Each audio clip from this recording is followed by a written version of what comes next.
hear that scraping noise? Well, I guess we're gonna have to check that out.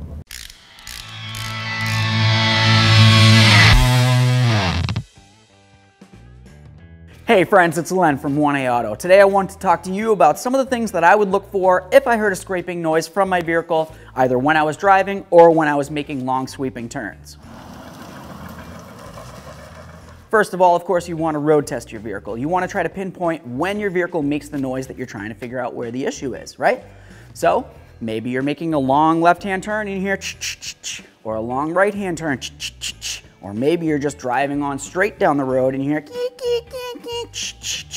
some sort of scraping or even a squealing noise. Obviously, that's more than likely going to come from the brakes, so that's where we're going to start. One of the first things I like to do after I take a road test is just take a walk around the vehicle real quick and see if I can find anything apparent, because that'll give me a starting point. I have access to a lift, so I'm going to check all 4 brakes. For you personally, it might be a little bit harder if you're doing one wheel at a time, but in all honesty, if you're looking at these wheels, I can see that the brakes look fairly good on the front of this right here. I can see the front outer pad looks good, but I don't necessarily know what that inner pad looks like. A lot of times if a caliper has an issue, it's going to wear out that inner pad first, so you're probably going to hear a noise, but you might not actually see a problem.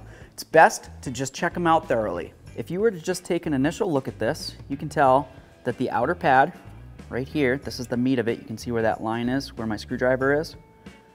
The meat of it is very thick. And also what I'm noticing is it's not worn at an angle, like as in this side was a thin area, and then if I look down there, it was very thick. So that's a good sign. That's telling me that it looks as though the caliper sliders are functioning properly and the pad's not stuck inside the bracket. Let's go ahead and give this a little spin, or turn it. Now looking at this side, you can look right between the area of the caliper right here, and you can see where the inner pad is. You can also tell that it has plenty of meat there as well. What I like to do is take off the caliper. So I would remove this caliper bolt right here, and this one right there, and then I would of course pry this off and take a better look. Let's just put a lug nut on here to keep the rotor from moving around. Now we're going to turn the wheel and we'll get the caliper out of the way. There we are. Use a pry bar of some sort and just try to get right in between here, and you should be able to pry your caliper off.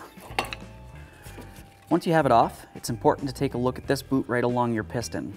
If you notice that there's fluid coming out of there, that means you have a brake fluid leak, and of course that's very bad. That's not one of the symptoms for what we're looking for, but I do like to mention it. Just to say, we have the caliper hanging like this only because we're doing a brief video on the brakes. If we were actually replacing the brakes and it was going to be hanging for a long period of time, we would hang it with a nice coat hanger or something else that's going to keep it secure and not put a pinch on that hose. You could potentially damage your hose if you leave it hanging too long.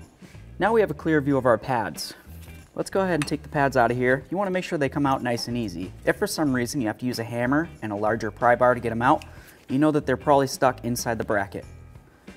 Looking at your pads, you want to make sure that they don't look super glazed. By glazed, I mean mirrored. If I can look into this pad and I can count the hairs on my beard, odds are it's very glazed, and of course it's going to make a noise overall.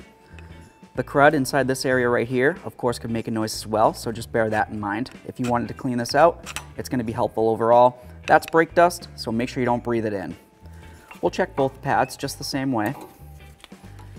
As you can tell, they're in very good condition. These pads are actually in very, very good condition. I'll set these aside. The tins themselves, that's these right here. They just kind of press onto the bracket there, and what can happen is these little tabs can bend out. If they were to bend and hit up against your rotor, or even be close to your rotor, that's when you're going to hear a squealing noise a lot of times. Because the metal against metal, of course that's going to make noise. We'll just slide that right back on there for now.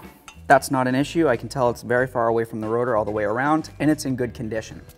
Something else that could make a noise, aside from the pads and the tins right here, would be this area right here. You have a backing plate. The backing plate is supposed to protect the rotor braking surface from any debris, water, anything like that that could come up and potentially cause damage to your brakes. If this is bent in and hitting against your rotor, obviously that's going to make some noise. This one, looking all the way around, looks like it's very clear from the rotor. If you do happen to notice that your backing plate is too close to your rotor, just take a nice pry bar, get right in between, and just try to separate the two so you have a nice gap all the way around. Up here in the left front, I don't see any issues that would cause that squealing noise that we heard before, especially the one that was going around corners. I always like to wiggle these around. These are your caliper sliders. If one's frozen and it doesn't want to spin or go in or out, you need to make sure you take care of that. What you would do is you would just, of course, take it out, check it, clean it. If it looks like it needs to be replaced, replace it, but just add a little bit more lubricant, put it back in there, and of course I would do the same to both. The next thing we need to do is, of course, check the right front. We're gonna check all those same areas, the tins, the backing plate, and of course the sliders and the pads. Once we've done that, we're gonna go ahead and move along to the rear. One of the easiest ways to test what's going on is just give the wheels a spin. Well, there's an issue. Now that that wheel's off, we have a nice clear view of what's going on back here. I'm just gonna take a quick peek to make sure that I have a nice gap between my backing plate and the rotor itself. It does look great, so I'm not super worried about that, but as you can tell by the rotor braking surface, this is a very probable cause. I'm gonna give this a little spin. Oh. Okay, yeah, there's definitely something going on. Let's get the caliper off. Check that caliper piston, yep.